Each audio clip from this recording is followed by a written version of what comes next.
You're watching AAC News. Thank you for joining us. Prime Minister Hun Sen of Cambodia stated that the powerfuls are only thinking about themselves and use the Korean Peninsula as a buffer zone in their rivalry and claims. The Prime Minister suggested that for the state to be able to reconcile the nation, it must come from within the ownership of the nation.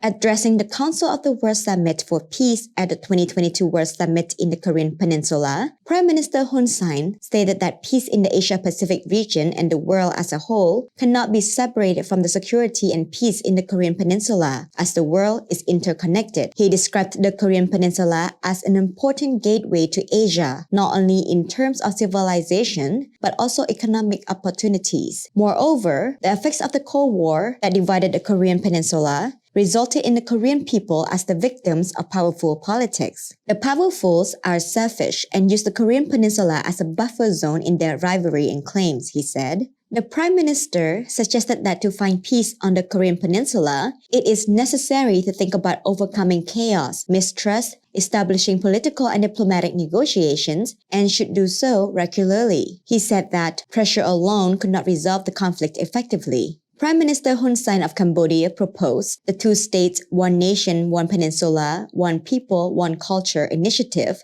for consideration in rebuilding peace and reunification of the Korean nation. Prime Minister affirmed this initiative by drawing on the common ground of North and South Korea that there is a common culture, a history of long and proud unity. He also proposed some practical steps to support the unification of the two countries by promoting the transformation of the demilitarized zone, DMZ, bordering the two Koreas, into a cultural, safe, and open corridor that connects the two peoples. The two Koreas should further cooperate within the framework of the UNESCO to create the necessary conditions for a dialogue based on mutual values and should work together to promote Korean culture together. Because war starts in the minds of the people. It is in the minds of the people to build a spirit of peace, he noted. The Prime Minister believed that this initiative is practical and achievable because it aims to promote cultural exchanges and people-to-people contacts between the two Koreas. The Prime Minister added, "This initiative is a low fruit that we can easily reach.